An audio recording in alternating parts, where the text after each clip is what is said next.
Hello, कैसे हैं आप सब? बढ़िया। चलिए, अच्छी बात है। बढ़िया, स्वस्थ और खुश रहना चाहिए। हम बात कर रहे हैं निर्वाचन प्रणाली के बारे में। निर्वाचन प्रणाली के बारे में बात कर रहे हैं। हमने ये भी देख लिया समितियों का गठन किया गया था, उन्होंने क्या क्या सिफारिशें की थी कि क्या क्या बदलाव होने चाहिए। अब हम बात करेंगे कि उन्होंने क्या क्या सुझाव दिए कि क्या क्या आप कर सकते हैं निर्वाचन को सुधारने के लिए, चुनावों में सुधार करने के लिए, चुनाव की प्रणाली में सुधार करने के लिए आप क्या क्या बदलाव कर सकते हैं। वो जो सुझाव भी दिए गए उनके द्वारा, वो देखेंगे हम इस लेक्चर के अंदर। अगर इस लेक्चर में कंप्लीट हो जाते हैं तो ठीक है, नहीं तो नेक्स्ट लेक्चर में भी देख लेंगे। देखिए, चीज़ों को डिटेल पढ़ना आज के समय में बहुत आवश्यक है, क्योंकि बड़े स्तर पर जनसंख्या फॉर्म भरती है। ऐसा नहीं है कि अब हम पहले की तरह कि ये इम्पोर्टेंट है, इम्पोर्टेंट नहीं है, इतना पढ़ लो, इतना पोर्शन छोड़ दो, ये चीज़ आएगी, ये नहीं आएगी। नहीं, सब कुछ, और वो भी बिल्कुल ध्यान से पढ़ के जाना है कि क्या, एक एक लाइन को ध्यान से पढ़ना है कि क्या लाइन, इसका अर्थ क्या है। कथन कारण के क्वेश्चन बहुत अच्छे स्तर पर बनते हैं।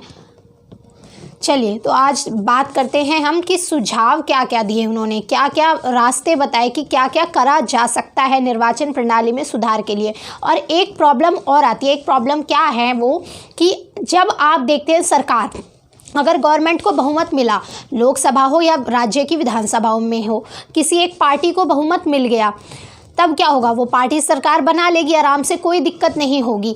परंतु अगर किसी एक पार्टी को बहुमत नहीं मिलता, तब गवर्नमेंट बनाने में बहुत परेशानी आती है। तब प्रधानमंत्री और मुख्यमंत्री चुनने में भी बड़ी प्रॉब्लम आती है कि अगर मिलजुल कर सरकार बना ली तो उसमें फिर ये रहता है सभी पार्टियों को कि प्रधानमंत्री मेरी पार्टी से होना चाहिए, मेरी पार्टी से होना चाहिए, या मुख्यमंत्री मेरी पार्टी से हो, मेरी पार्टी से हो। तो इस तरीके की प्रॉब्लम बहुत फेस करनी पड़ती है अगर बहुमत की नहीं मिलता किसी एक पार्टी को। तो यही प्रॉब्लम के सॉल्यूशन के बारे में भी बात कही थी। और इस तरीके की लोकसभा को क्या बोलते हैं, इस तरीके की जब कोई एक प्रणाली का, यानी कि एक पार्टी का बहुमत नहीं होता, जब कुछ अन्य सरकार मिलके सरकार का निर्माण करती हैं, उसको बोलते हैं त्रिशंकु। त्रिशंकु लोकसभा कह सकते हैं, विधानसभा आप कह सकते हैं। त्रिशंकु अर्थात वह जिसमें एक पार्टी को बहुमत प्राप्त नहीं मिलता, अन्य पार्टियां मिलकर सरकार का निर्माण करती हैं। तो सरकार बनाने की समस्या अगर सामने आती है तब क्या किया जा सकता है, इसके लिए भी सुझाव दिया गया है। तो इससे निपटने का सबसे कारगर उपाय त्रिशंकु लोकसभा विधानसभा की स्थिति में, यानी कि त्रिशंकु लोकसभा विधानसभा की स्थिति से तात्पर्य है कि जब किसी एक पार्टी को बहुमत नहीं मिलता तो उस स्थिति में क्या करना चाहिए, तब प्रधानमंत्री मुख्यमंत्री का चयन करने व सरकार बनाने की समस्या से निपटने का सबसे कारगर उपाय संविधान आयोग की दृष्टि में यह होगा कि राष्ट्रपति राज्यपाल स्वयं किसी विवाद में ना पड़े। तो ये कहा गया कि जब प्रॉब्लम आती है बड़े स्तर पे, क्योंकि सभी पार्टियां जिन्होंने मिलकर सरकार बनाई है, जो पार्टियां शामिल हुई है सरकार बनाने में, वो ये सोचेंगी कि जो प्रधानमंत्री हो और साथ ही साथ अगर राज्य के लिए है, विधानसभा के लिए, तो विधानसभा वाले सोचेंगे कि भाई जो मुख्यमंत्री हो वो मेरी पार्टी से हो। बहुत प्रॉब्लम होती है। तो एक सुझाव दिया है। क्या सुझाव दिया है कि जो राष्ट्रपति हैं और जो राज्यपाल, अगर विधानसभा से संबंधित कथन होगा सरकार बनाने का तो राज्यपाल कार्य करते हैं वहाँ पर, और अगर केंद्र के स्तर पर है तो राष्ट्रपति जी, है ना। तो ये बात कही गई है कि राष्ट्रपति जी और राज्यपाल इस समस्या में ना पड़ें, बल्कि क्या करें, लोकसभा व विधानसभाओं को संदेश भेजकर कहें कि सदन का नेता चुन दे। जो लोकसभा है, अगर केंद्र के लिए चुनना है, केंद्र से संबंधित विवाद है, सरकार नहीं बन पा रही है, तो लोकसभा को संदेश भेजेंगे। अगर किसी राज्य में ऐसा विवाद उत्पन्न होता है तो राज्य को संदेश भेजेंगे। राज्य में कौन भेजेगा, राज्यपाल। केंद्र में कौन भेजेंगे, राष्ट्रपति। तो संदेश भेजकर क्या कहें कि सदन का नेता चुन दे।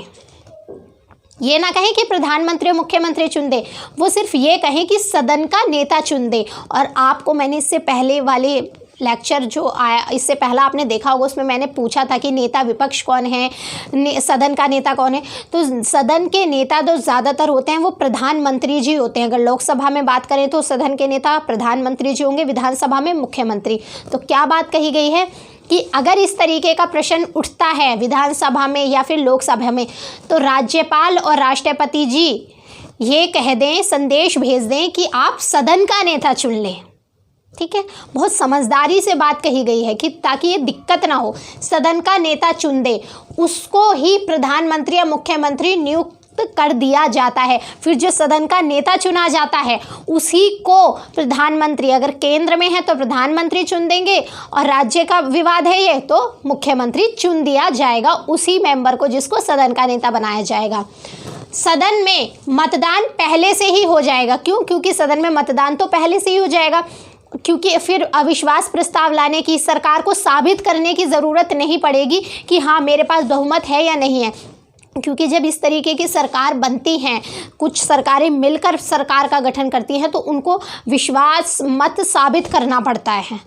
तब क्या होगा कि जो मतदान है वो तो पहले से ही हो जाएगा जब सदन का नेता चुना जाना होगा। तो इस दिक्कत से भी ये जो अविश्वास प्रस्ताव है, ये जो विश्वास प्रस्ताव या फिर अविश्वास प्रस्ताव लाया जाता है, क्योंकि ऐसा हो सकता है कि किसी 4 पार्टी ने मिलकर सरकार बना ली, परंतु कोई ऐसी पार्टी है जिसको ऐसा लगता है कि नहीं इसका बहुमत नहीं है, तो वो अविश्वास प्रस्ताव भी पेश कर सकते हैं ना। तो ये जो प्रस्ताव हैं उनको लाने की दिक्कत भी ख़त्म हो जाएगी, ना वोट करने की दिक्कत होगी, क्योंकि मतदान तो पहले ही हो चुका होगा जब सदन का नेता चुनना होगा। तो ये जो सारी प्रॉब्लम है इस तरीके से जो उत्पन्न होती है जब किसी एक पार्टी को बहुमत नहीं मिलता, तो इसका समाधान हम इस तरीके से कर सकते हैं जो मैंने अभी आपको बताया कि राज्यपाल और राष्ट्रपति, अगर केंद्र में है तो राष्ट्रपति जी संदेश भेज दें कि सदन का नेता चुन ले लोकसभा को। अगर राज्य से संबंधित ऐसा कोई विवाद है तो राज्यपाल वहाँ पर भेज दें संदेश विधानसभा में कि सदन का नेता चुन लें। अब जो सदन का नेता चुना जाएगा उसके लिए वोट होगा तब, तो जो सदन का नेता चुना जाएगा उसको ही मुख्यमंत्री या प्रधानमंत्री नियुक्त कर दिया जाए। तो ये बात कही गई है। क्लियर? तो इस तरीके का सुझाव दिया था कि अगर ऐसा होता है कि बहुमत की सरकार नहीं मिलती, वर्तमान समय में तो बहुमत की सरकार है, तथा यह सुझाव भी दिया गया। अब निर्वाचन से संबंधित, निर्वाचन प्रणाली में सुधार से संबंधित क्या सुझाव दिए गए उसके बारे में बात करते हैं। तथा एक सुझाव यह भी था कि एक बार प्रधानमंत्री मुख्यमंत्री बनने के बाद उसे केवल प्रक्रिया संबंधी नियमों में एक छोटा सा परिवर्तन करके यह प्रावधान किया जाए कि अविश्वास प्रस्ताव तभी विवाद के लिए स्वीकृत होगा जब उसमें वैकल्पिक नेता का नाम भी दिया हो। अगर अविश्वास प्रस्ताव किसी को लेकर आना है किसी सरकार के खिलाफ, अविश्वास प्रस्ताव कब लाया जाता है? किसी सरकार के खिलाफ, जब किसी को ऐसा लगे कि ये जो सरकार बनी हुई है इसको पूर्ण बहुमत यानी कि पूरा विश्वास प्राप्त नहीं है सरकार को, अगर हम अविश्वास प्रस्ताव लाएंगे तब ये सरकार गिर जाएगी, तो अविश्वास प्रस्ताव लाया जाता है। अब क्या है कि भाई बात बात पर अविश्वास प्रस्ताव ले आए, अब और भी तो बहुत सारे काम होते हैं। तो ये कहा गया है कि अगर अविश्वास प्रस्ताव लाना है तो उसमें वैकल्पिक नेता का नाम भी होना चाहिए कि अगर ये सरकार गिरती है तो फिर इसको बनाएंगे हम, जो अविश्वास प्रस्ताव लाएगा वो वैकल्पिक नेता का नाम भी देगा, ताकि अगर सरकार गिरे भी या सरकार में कुछ व्यवधान भी उत्पन्न हो तो जो कार्य है सरकार का वो सुचारू रूप से चलता रहे। तो वैकल्पिक नेता का नाम भी बताना पड़ेगा कि अगर ये सरकार नहीं रहती है तो इसको नेता बनाया जाएगा, ये काम करेगी। क्योंकि वरना क्या होगा, अगर वैकल्पिक नेता का नाम नहीं होगा, पहले तो इतना टाइम उस सरकार को बनाने में लगा और फिर सारा प्रोसेस उस पर लगेगा, तो टाइम निकलता जाएगा और भी तो बहुत सारे काम होते हैं करने के लिए। तो यही बात कही गई है कि एक सुझाव यह भी था कि एक बार प्रधानमंत्री मुख्यमंत्री बनने के बाद, जब कोई भी एक बार प्रधानमंत्री या मुख्यमंत्री किसी भी पार्टी से नियुक्त हो जाता है तब उसे केवल प्रक्रिया संबंधी नियमों में एक छोटा सा परिवर्तन करके यह प्रावधान किया जाए कि जो प्रक्रिया है हटाने की उसको पद से, अविश्वास प्रस्ताव पारित करके हटाते हैं ना, तो उसमें सिर्फ एक छोटा सा परिवर्तन कर दिया जाए। क्या किया जाए वो परिवर्तन कि विवाद के लिए स्वीकृत अविश्वास प्रस्ताव, जो अविश्वास प्रस्ताव है वो विवाद के लिए यानी कि सदन में वो तभी स्वीकृत होगा विवाद के लिए, उस पर तभी वार्तालाप होगी, तभी बातचीत होगी जब उसमें वैकल्पिक नेता का नाम भी दिया हो कि अगर ये सरकार नहीं रहती है तो ऑप्शनल, कहते हैं ऑप्शनल है ये चीज़, तो वैकल्पिक नेता का नाम भी दिया होना चाहिए, तभी वो प्रस्ताव स्वीकार किया जाएगा। तो ये परिवर्तन करने की बात की गई। इससे क्या होगा, जो सरकार का समय खराब होता है उस समय सरकार का समय तो खराब ही होता है, साथ ही साथ जो व्यवधान उत्पन्न होता है ना सरकार चलने में, वो परेशानी भी समाप्त हो जाएगी। तो इस तरह सरकार बनाने की समस्या का भी समाधान हो जाएगा तथा सरकार का स्थायित्व भी रहेगा। जो स्थायित्व होता है सरकार का वो भी बरकरार रहेगा और साथ ही साथ कभी प्रधानमंत्री या मुख्यमंत्री बदलने की नौबत आती भी है तो सरकार बिना व्यवधान के सुचारू रूप से चलती रहेगी। ये बात मैंने आपसे कहा ना कि अगर ऐसी नौबत आ भी जाती है कभी, क्योंकि देखिए लोकतंत्र है ये, यहाँ पर बिल्कुल सबको अपनी बात कहने का, अगर किसी के मन में कोई वहम है, कोई बात है तो उसको क्लैरिफिकेशन उस पर लेने का पूरा अधिकार है। और हमारी लोकसभा के लिए ये भी है कि लोकसभा को पहले भी भंग किया जा सकता है। अगर उसको अविश्वास प्रस्ताव पारित हो जाता है तब क्या होता है, वो लोकसभा डिसॉल्व होती है, सरकार को अपने पद से इस्तीफा देना पड़ता है। क्या होगा, सारा समय खर्च होगा, फिर वापस से चीज़ें करो। तो ये बात कही गई है कि ऑप्शनल नेता का भी नाम दे दें।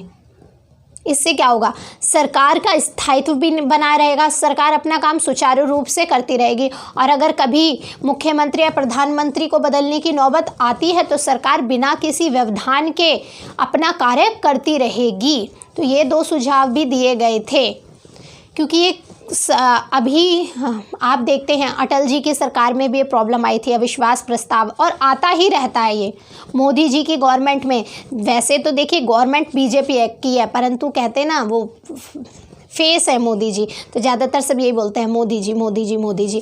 तो बीजेपी की गवर्नमेंट के लिए भी अविश्वास प्रस्ताव लाया जा चुका है। समय समय पर ऐसी बातें उठती रहती हैं। तो इन्हीं झंझटों से, इन्हीं चक्कर से, इन्हीं ये जो समय का वो होता है ना, समय खराब करते हैं ज़्यादातर। और भी बहुत सारे काम होते हैं ना करने के लिए, परंतु नहीं, इसी चक्कर में पड़े रहेंगे, इसको बनना चाहिए उसको बनना चाहिए। खासकर ये चीज़ें तब आती हैं ज़्यादातर जब ऐसा लगता है कि जो सरकार बनी है वो मिलीजुली सरकार है। क्लियर है। इन सुधारों के लिए जो ये सुधार बताए गए थे, इससे पहले वाले में भी जो समितियों ने बताए गए थे, या फिर ये जो दोनों सुधारों की बात की है और इससे पहले वाले जो हमने लेक्चर देखा उसमें समितियों ने कुछ बताया कि ये सुधार होने चाहिए। तो इन सुधारों के लिए क्या कहा गया है कि इन सुधारों को कौन लागू कर सकता है? न्यायालय कर सकता है? बिल्कुल नहीं। क्यों नहीं कर सकता? देखिए, इन सुधारों के लिए संविधान के संशोधन की आवश्यकता नहीं है। ये जो सुधार बताए गए हैं ये ऐसे माइनर से सुधार हैं, इनके लिए संविधान में संशोधन करने की कोई आवश्यकता नहीं है। तथा न ही यह जनहित याचिकाएं, PIL है ना, PIL दाखिल करते हैं जनहित याचिका, ना ही यह जनहित याचिकाओं के माध्यम से भी न्यायालयों के आदेश से भी सार्थक रूप से लागू किए जा सकते हैं। तो ये जो सुझाव दिए गए हैं, ना ही तो इनको लागू करने के लिए संविधान संशोधन करने की आवश्यकता है, ना ही PIL दाखिल करके, यानी कि जनहित याचिका दाखिल करके भी आप न्यायालयों से भी, अगर आप चाहें, कोशिश भी करें कि इन सुधारों को न्यायालय द्वारा लागू किया जाए, तब भी न्यायालयों के द्वारा सार्थक रूप से, सफल रूप से ये सुधार लागू नहीं किया जा सकते। रीज़न क्या है? क्योंकि यह सभी मामले संसद के विधायी क्षेत्र के अंतर्गत आते हैं, न्यायालयों के क्षेत्र में नहीं। मैंने आपको पहले ही बताया था कि इस तरीके के विधि बनाने का जो अधिकार है, कानून बनाने का जो अधिकार है, नियम बनाने का अधिकार, वो संसद के लिए, संसद के तहत है, संसद बना सकती है। तो यही बात कहा गया है कि ये जो सारे मामले आते हैं वो संसद के विधायी क्षेत्र के अंतर्गत आते हैं, विधि निर्माण क्षेत्र के अंतर्गत आते हैं, न्यायालय के अंतर्गत नहीं आते हैं। तो कभी ये प्रश्न उठता है कि क्या इन सुधारों के जो समय समय पे सुधार की बातें उठती रहती हैं, क्या न्यायालय द्वारा भी इन्हें सार्थक रूप से लागू किया जा सकता है? तो नहीं, सार्थक रूप से लागू नहीं किया। ठीक है, थोड़े समय के लिए थोड़ा बहुत लागू कर दिया भाई, फोर्सेबल कर दिया, परंतु सार्थक रूप से, सफल रूप से लागू नहीं किया जा सकता। और रीज़न मैंने आपको बता ही दिया है, कथन कारण का बहुत अच्छा क्वेश्चन बन सकता है। रीज़न क्या बताया है कि क्योंकि यह सभी मामले संसद के विधायी क्षेत्र के अंतर्गत आते हैं, न्यायालय क्षेत्र के अंतर्गत नहीं आते हैं। आवश्यकता इस बात की है कि यदि विधानपालिका अपने दायित्वों को सही प्रकार से नहीं निभाती, यानी कि जो भी सरकार बनी है, विधानपालिका, विधानसभा में है या केंद्र में है, जो भी सरकार है, अगर वो अपने दायित्वों को सही तरीके से नहीं निभाती या कुछ ढील देती है अपने जो दायित्व है उसको निभाने में उन पर फोकस नहीं कर रही, उनको अच्छी प्रकार से ठीक प्रकार से नहीं निभा रही, तो लोकतंत्र में जनमत का दबाव उसे आवश्यक कदम उठाने के लिए मजबूर कर दे। यानी कि डर होता है ना, क्या होता है, अब गांव स्तर पे देखते हैं बड़े स्तर पर वोट की राजनीति होती है कि हाँ हमें ये काम करवाना है। और ये केंद्र में भी आप सभी चुनावों में देख लेंगे, 5 साल के इलेक्शन होते हैं, जब इलेक्शन होने वाले होते हैं तो बड़े बड़े दावे किए जाते हैं, और जब इलेक्शन हो जाते हैं फिर पता नहीं रहता 3 साल 3-3.5 साल तक के लिए कहाँ हैं, क्या कौन से दावे थे, ठीक है। और जब चुनाव आने वाले होते हैं, दोबारा 5 साल पूरे होने वाले होते हैं सरकार को, फिर आते हैं अपने फॉर्म में, ये कर देंगे वो कर देंगे, ये करेंगे वो करेंगे। तो ये सब चीज़ें दबाव है लोकतंत्र में, लोकमत का, जनता का दबाव है, क्योंकि उन्हें पता है वोट तो हमारे और आपके द्वारा ही मिलनी है। तो यही बात की गई है कि अगर जो सरकार है यानी कि विधान पालिका है वो अपने कर्तव्य को सही ढंग से नहीं निभाती, तो लोकतंत्र में जनमत का दबाव उसे आवश्यक कदम उठाने के लिए मजबूर करता है। ये जो थोड़े बहुत कार्य किए जाते हैं ना, इसी दबाव के तहत, अगर उन्हें मत, ये सिस्टम नहीं होता ना कि भाई जनता को मत देना है, मतदान का अधिकार, तो शायद ये जो कार्य थोड़े बहुत होते भी हैं ना, वो भी ना हो। कहीं ना कहीं इन पर दबाव रहता है हमारे और आपका कि 5 साल बाद फिर इसी जनता के पास जाना है, फिर किस मुंह से जाएंगे। तो ये दबाव रहता है जनता का, लोकमत का।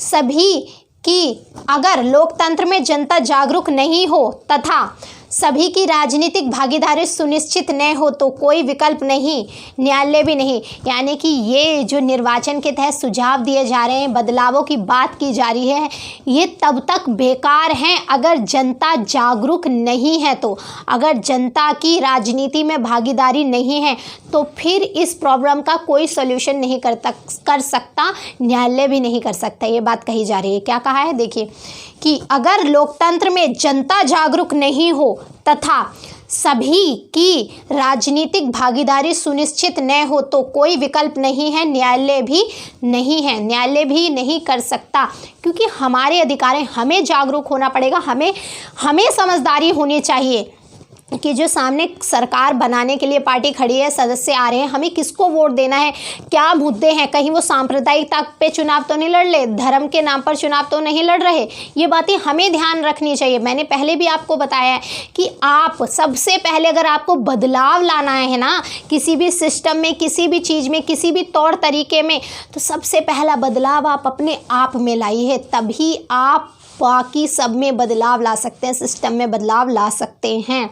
तो यही कहा गया है कि इसमें सबसे बड़ी बात जो आती है वो आती है जनता की। अगर जनता जागरूक नहीं है तब कोई भी कुछ नहीं कर सकता, न्यायालय भी नहीं कर सकता कुछ भी। क्लियर बात है, क्योंकि जनता का जागरूक होना बहुत आवश्यक है। उसे पता होने चाहिए कि हमें किसको वोट देनी है, ये क्या बातें कर रहा है, हमें भड़का तो नहीं रहा सांप्रदायिकता के हिसाब से। क्योंकि देखिए धर्म अच्छी बात है, धर्म मानना चाहिए, दूसरे धर्मों की, अपने धर्मों की, सब धर्मों की इज्जत करनी चाहिए, परंतु धर्म से बड़ी चीज़ भी होती है इंसानियत, देश। आपको ये खुद समझना होगा कि ये जो चुनाव में मुद्दे उठाए जा रहे हैं वो रिलायबल हैं या नहीं, विकास से संबंधित हैं या नहीं। ऐसे नहीं कि कुछ भी जातिवाद पे, धर्म के नाम पर चुनाव लड़ा जा रहा है। तो आप जागरूक रहिए कि किसको वोट देनी है, किसको नहीं देनी। ये मत देखिए मेरे जाति का है, ये मेरा है तो इसको ही वोट दूंगा, चाहे वो काम कर रहा है या नहीं कर रहा, पूरे 5 साल खराब कर देगा। ठीक है, तो आपका जागरूक होना, हमारा जागरूक होना बहुत ज़रूरी है इसके लिए, क्योंकि भारत के संविधान में सबसे पहले यही लिखा गया है, प्रस्तावना में, उद्देशिका में, हम भारत के लोग। ठीक है, प्रभु सत्ता हम भारत के लोगों के अंदर निहित है। हम तो बस इन लोगों को अपॉइंट करते हैं कि आप हमारी बिहाफ पे शासन चलाइए। भाई इतनी बड़ी जनसंख्या है, हमारे पास इतना टाइम नहीं है ना, हमें तो और भी बहुत सारे काम करने हैं। ये मजाक की बात रही, परंतु ये सच है कि हम अपने बिहाफ पर इनको शासन चलाने के लिए देते हैं। हम कहते हैं इनको कि आप हमारा देश चलाइए, हमने इनको कहा है देश चलाने के लिए। आप अपनी इस पावर को समझिए, आप जागरूक होंगे तभी सारा कार्य पॉसिबल है। चलिए आगे देखते हैं और क्या बातें हैं। निर्वाचन व्यवस्था में सुधार का प्रयास सफल करने के लिए राजनीतिक दल व्यवस्था में सुधार आवश्यक है। जो राजनीतिक दल होते हैं हमारे यहाँ पे बहुत सारे दल हैं, तो उनमें सुधार आवश्यक है। क्या सुधार? राजनीतिक दलों के नियमन के लिए, जो राजनीतिक दल चलते हैं, जो वर्तमान समय में चल रहे हैं, तो उनके नियमन के लिए कानून बने, वो किस तरीके से कार्य करें, उनके देख रेख के लिए कानून बनना चाहिए कि क्या कार्य कर रहे हैं, क्या कार्य नहीं करना चाहिए, उन्हें कुछ ऐसा तो नहीं कर रहे जो उन्हें नहीं करना चाहिए, तो कानून बने इसके लिए। साथ ही साथ जिसके तहत राजनीतिक दलों के पंजीकरण कराना होता है ना, अगर आपको किसी दल की मान्यता लेनी है तो पंजीकरण, मान्यता, गठबंधन। आप देखते हैं जब चुनाव होते हैं तो बड़े स्तर पर होता है कि ये वाली पार्टी इस वाली पार्टी से गठबंधन कर रही है। जब बिहार में इससे पहले अभी जो चुनाव हुए हैं, इसमें भी सब ज़्यादातर राज्यों में होता है कि गठबंधन कि हम महागठबंधन, आपने सुना भी होगा जब 2014 में इलेक्शन हुए था, और उसके बाद में भी जो नेक्स्ट इलेक्शन हुए, दोनों चुनावों में महागठबंधन हो रहा है। ये सारी भी पार्टियां मिल रही हैं, बड़े स्तर पर बहुजन समाज पार्टी मिल रही है, कांग्रेस भी मिल रही है, तो महागठबंधन, ये गठबंधन होते हैं ना। तो ये कि पंजीकरण, मान्यता, गठबंधन, आंतरिक लोकतंत्र के नियम अंदर, आंतरिक लोकतंत्र यानी कि देश के अंदर लोकतंत्र के जो नियम हैं, इन सब के नियमन के लिए कानून बने। ये जो दल हैं, बड़े बहुत सारे दल हैं हमारे देश में। चलिए आपका होमवर्क है, आप पता कीजिए कि वर्तमान समय में कितने दल हैं, राष्ट्रीय स्तर के कितने दल हैं। भी लिया जाता है, फैक्चुअल क्वेश्चन है, अगर नहीं बताएंगे तो नेक्स्ट लेक्चर में हम आपको बता देंगे कितने हैं, परंतु कोशिश ज़रूर कीजिएगा इस लेक्चर देखने के बाद कि वर्तमान समय में हमारे देश में राष्ट्रीय स्तर के कितने दल हैं, क्योंकि ये फैक्चुअल क्वेश्चन है, पूछा भी जाता है। सभी दल संविधान के प्रति तथा देश की एकता, संप्रभुता, अखंडता के प्रति शपथनिष्ठ हों। उनमें वो शपथ ले देश की एकता की, अखंडता की, संप्रभुता की, ठीक है, तथा निर्धारित समय के अंदर दल के पदाधिकारियों के निर्वाचन आवश्यक हो। एक निर्धारित समय के अंदर एक समय निर्धारित होना चाहिए। आप देखते हैं जब चुनाव होते हैं ना, तो एंड टाइम तक भी, आखिरी समय तक भी लिस्ट जारी नहीं होती, और ना यही पता होता है कि इस पार्टी का कौन कर्मचारी है, कौन सा पदाधिकारी है, किस क्षेत्र से कौन पदाधिकारी है। तो एक ड्यूरेशन रखना चाहिए कि इतने टाइम तक ये चीज़ें पता चल जाएंगी जनता को। और कई बार आप देखते हैं आखिरी टाइम तक, एंड टाइम तक भी लिस्ट जारी नहीं करते। अगर किसी को खड़ा करना है तो कि हमारे पार्टी से इतने सदस्य खड़े हैं इस क्षेत्र से, तो ये सब चीज़ें नहीं होनी चाहिए। क्या कहा गया है कि निर्धारित समय के अंदर दल के पदाधिकारियों का निर्वाचन आवश्यक हो। साथ ही साथ राजनीतिक दलों में प्रवेश बिना भेदभाव के हो। बिना भेदभाव अर्थात आप किसी भी जाति से हो, आप जेंट्स हो, लेडीज़ हो, मतलब कोई भी हो, आप गोरे हो, काले हो, जेंट्स हो, लेडीज़ हो, कोई भी धर्म से हो, अगर आपको राजनीति में प्रवेश करना है तो आपके साथ किसी भी प्रकार का कोई भेदभाव नहीं होना चाहिए किसी भी दल के अंदर। चाहे आप किसी भी दल में प्रवेश करना चाहते हो, कोई भी दल हो, किसी भी दल में किसी भी प्रकार का भेदभाव नहीं होना चाहिए। साथ ही साथ महिलाओं के लिए 30 या 33%, पहले 30% का सुझाव दिया था, जो विकल्प बताया था, परंतु बात उठती रहती है कि 33% आरक्षण होना चाहिए महिलाओं के लिए, और ये आवश्यक तौर पर होना चाहिए। कानून बने कि अगर कोई ऐसा करता है कि इतने %, जितना भी प्रावधान है, कितने % सीट महिलाओं को के लिए रिजर्व नहीं करता, तो उसके दल की मान्यता ही रद्द कर देनी चाहिए कि अब ये दल है ही नहीं, इसकी मान्यता ही समाप्त कर देनी चाहिए। क्योंकि आपको पता है ना, बहुत कम लोग होते हैं ऐसे जो बिना किसी, कहते हैं ना, डंडे के जोर पर काम नहीं करते। बहुत कम लोग होते हैं। पढ़ने भी बैठना हो तो जब तक मम्मी पापा नहीं कहते ना पढ़ लो पढ़ लो पढ़ लो पढ़ लो, तो आप पढ़ें ही नहीं, खेलने ही लग जाएं, सिर्फ खेलते ही रहें। खेलना पूरे दिन खिलवा लो, परंतु पढ़ाई के लिए फोर्स लगानी ही पड़ती है, कहते हैं ना, डंडे के जोर पे काम। तो डर भी होना बहुत ज़रूरी है, और डर पॉजिटिव होना चाहिए, नेगेटिव नहीं होना चाहिए। डर भी होना ज़रूरी है कि अगर मैंने ऐसा नहीं किया तो मेरी पार्टी की मान्यता रद्द हो जाएगी, तो थोड़ा डर भी ज़रूरी होता है। घर में क्या होता है, मम्मी पापा डराते भी हैं, डर भी होता है मम्मी पापा का, परंतु मम्मी पापा से प्यार भी होता है। डरते भी है बच्चे, अगर मैंने ऐसा किया तो ऐसा ना हो जाए, तो वो काम नहीं करते। अगर गलती से कर लेते हैं तो फिर डांट भी पड़ती है। तो डर भी होना आवश्यक है, क्योंकि अगर चीज़ें सही दिशा में करनी है, सही तरीके से करनी है, तो डर होना आवश्यक है। और भारतवासियों के लिए तो खास कर ये आदत है, हम अक्सर दोष देते रहते हैं कुछ ही लोग कामयाब हैं, हम क्यों नहीं है, हम क्यों नहीं है। क्यों? सबसे पहले तो उनके अंदर ना वो पंक्चुअलिटी नहीं है, उन्हें बिना डंडे के ज़ोर पे काम ही नहीं करते। जब तलवार लटक जाती है ना ऊपर, तब चलते हैं। कोई गवर्नमेंट स्कीम भी निकल जाए या कोई काम भी हो ना, सबसे आखिरी दिन जाएंगे। फॉर्म भरना होगा तो सबसे आखिरी दिन जाएंगे। पहले इतनी दिन से क्या कर रहे थे भाई, और फिर क्या कहते हैं भाई किसी भी तरीके से जल्दी ले दे के काम करवा दे। तो कहीं ना कहीं हमारी कमी है ये सब चीज़ें। इतने दिन से कहाँ थे जब 1 महीने से फॉर्म निकले थे, लास्ट डेट पे जाना है। तो ये कमियां कहीं ना कहीं हमारी हैं। पहले भी कहा है आपको, फिर कहती हूँ कि अगर सुधार करना है ना, तो सबसे पहला सुधार अपने आप में कीजिएगा। तो निर्वाचन आयोग दलों को मान्यता देने के लिए धीरे धीरे अहर्ता बढ़ाता जाए। क्या? यानी कि आज जितनी अहर्ता है, जितनी योग्यता है कि अगर आपको दल का दर्जा लेना है, मान्यता प्राप्त करनी है, तो आपका कोई क्राइटेरिया निर्धारित किया गया होगा ना कि ये चीज़ें होनी चाहिए। जैसे आपको आईएएस का फॉर्म, आईएएस एक पोस्ट है, यूपीएससी संघ लोक सेवा आयोग, तो उसके तहत आईएएस पोस्ट है। परंतु वो आईएएस की पोस्ट इतनी फेमस है, इतनी पॉपुलर है, उसके प्रति इतना क्रेज़ है कि बच्चे यही बोलते हैं आईएएस आईएएस आईएएस। तो हम क्या कर रहे हैं कि अगर आपको यूपीएससी का फॉर्म देना है, फॉर्म भरना है, तो आपके लिए कुछ क्राइटेरिया होगा कि आपने ग्रेजुएशन कर रखी हो, साथ ही साथ आप 21 साल कंप्लीट कर चुके हैं। तो ऐसे ही कुछ क्राइटेरिया होते हैं कि अगर आपको राजनीतिक दल के रूप में मान्यता प्राप्त करनी है तो कुछ क्राइटेरिया होगा। तो अगर क्या कहा गया है कि वो जो क्राइटेरिया है उसको धीरे धीरे बढ़ा दिया जाए। बढ़ाया क्यों जाए? जो छोटे छोटे दल हैं ना, कोई भी दल खड़ा हो जाता है चुनाव लड़ने के लिए, तो वो जो दल हैं उनकी थोड़ी कमी हो सके। क्योंकि अगर क्राइटेरिया, कोई चीज़ आसान होगी, देखते नहीं है कि कोई चीज़ आसान काम होगा उसको सब करने के लिए खड़े हो जाएंगे, और थोड़ा सा मुश्किल काम दे दो तो उस संख्या कम हो जाएगी, और मुश्किल दे दो तो और संख्या कम हो जाएगी। सिर्फ जो सबसे मुश्किल काम वही करेगा जो सबसे बेहतरीन होगा, जिसको अपने ऊपर पूरा भरोसा होगा कि मैं ये कर लूँगा। तो यही बात यहाँ पर कही गई है कि निर्वाचन आयोग दलों को मान्यता देने के लिए धीरे धीरे अहर्ता बढ़ाता जाए, ताकि छोटे छोटे दलों को प्रोत्साहन ना मिले। ऐसे दल व दलों के गठबंधन को लोकसभा के चुनाव में खड़े होने के लिए चुनाव चिन्ह दिया जाए, जिसे राष्ट्रीय दल या गठबंधन के रूप में मान्यता प्राप्त हो। क्योंकि कई बार देखते हैं आप, खामा बिना बात की, मतलब कोई रीज़न नहीं होता, कोई नाम चीज़ें नहीं होती, परंतु खड़े हो जाते हैं।